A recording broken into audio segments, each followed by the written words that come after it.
Howdy gamers, so a while back I made a settings guide video and it did really well, but since then I've had a bunch of requests for an updated version. So in this video I'm going to be updating you on all of the changes I've made to my settings and giving you all the very best settings that you can use if you're playing on PC. I'm going to try to avoid most of the basic settings because I covered them in the last video. Alright, let's get straight into it. So the first step to getting your settings set up is actually outside of the game, so we're actually going to go ahead and quit to the desktop. Alright, so once you're on your desktop, you're going to want to go ahead and open up whatever platform you play the game on. That could be Origin or Steam. You're going to want to find Apex in your game library. Go ahead and click on that. Find these settings. Go to Game Properties and now go to Advanced Launch Options. Right here is where you can actually input your own custom properties for Apex Legends. With this line right here, you can set your frames to unlimited. Another one I have is plus exec auto exec. This is used to activate 120 FOV for me, but I'll have a tutorial linked in the description on how you can activate that for yourself. It's quite complicated. Some other settings that some people use are high or dev. The high command will set your game to high priority mode, which means you might get some better performance, but it can lead to game instability, so use this at your own risk. Dev might sound really cool, like you're about to get developer access, but all this does is skip the animations. So once you've inputted the custom properties you want, go ahead and click save, and then we can open up Apex once more. Alright, so now that we're back in game, we can go ahead and look into our gameplay settings real quick. So starting with the gameplay tab, the majority of the settings here are actually just personal preference, but I can make a few recommendations, especially for these right here. So starting off with the most important one in my opinion, damage numbers and crosshair damage feedback.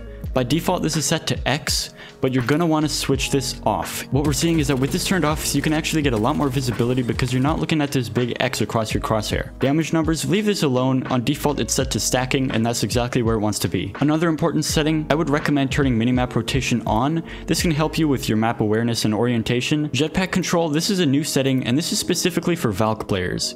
If you're playing on controller, I definitely recommend using toggle, but if you're playing on mouse and keyboard, you should definitely use hold. Incoming damage feedback is actually the way that it shows you where you're being shot from. So with this setting set to 2D, this is what taking damage looks like. You can see it's creating a spherical outline across the center of my screen showing me where I'm being shot from. But if we set this to 3D, we can notice that this has been changed to a smaller arrow pointing directly towards the enemy. It'll even show us a range indicator that'll help us to determine where we're being shot from a lot easier. So I highly recommend you use 3D for incoming damage feedback. Taking damage closes deathbox or crafting menu. Turn this off. This is going to allow you to do things like shield swapping or looting of any kind while you're inside of a fight. If you're in a thermite grenade, caustic gas, or being shot at, you still want to be able to shield swap, so leaving this off will let you do those things. If you've ever seen any streamers with different colored optics, this is actually how they do it, with the colorblind mode. By default, this is set to off. This is actually going to give you a red optic. As we can see, this changes the color of the optics as well as the iron sights. The majority of the professional players use Tritanopia.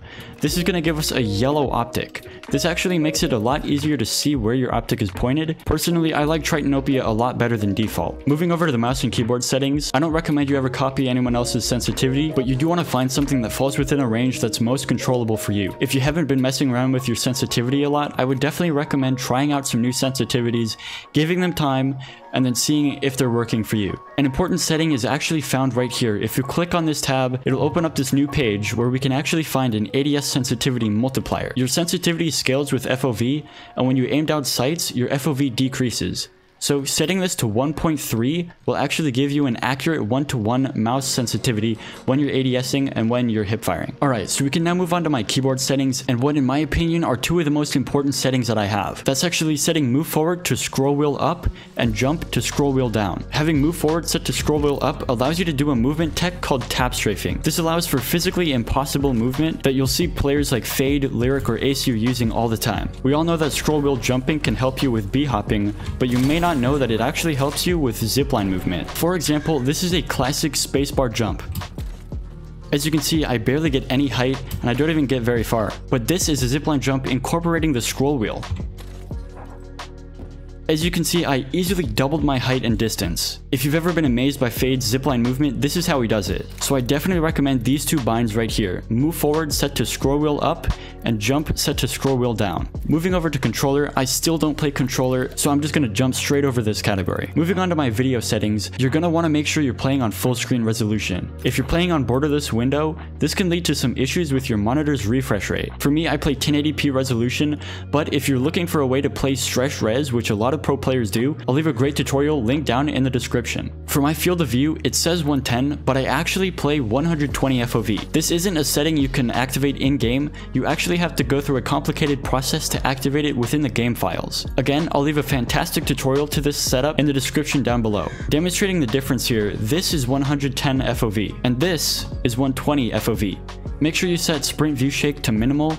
You don't want your screen shaking around, it's going to make it a little more difficult to spot enemies and to play during your fights. Now for the actual graphics settings, you want to make sure you've turned off VSync. With this enabled, it'll actually lower your frames per second. But the setting beneath it is actually going to do the opposite. NVIDIA Reflex is designed to reduce input lag and increase performance of your PC. By default, this is enabled, and you should definitely leave it that way. If you're playing on a lower end PC though that doesn't have a lot of graphics power, set this to enabled plus boost. This is going to help you to raise your frames per second. I would personally avoid adaptive resolution FPS target because this is going to make the quality of your game look inconsistent. For the rest of your graphics, I would recommend everything on low or disabled, but I would set the textured streaming budget to either none or in between 2 and 3. I wouldn't go above 3 because it's a little bit excessive. Now for anti-aliasing, I used to use this on TSA for the longest time. This is going to make your game look and feel a bit smoother, but turning this setting off actually makes your game look a lot more crisp and clean. This is also going to boost your frames a little bit, so if you're looking to make your game look sharper, this is definitely a great way to do it.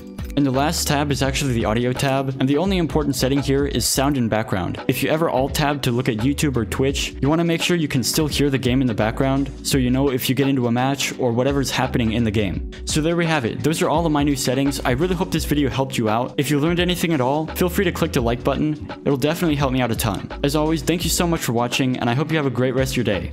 Peace out.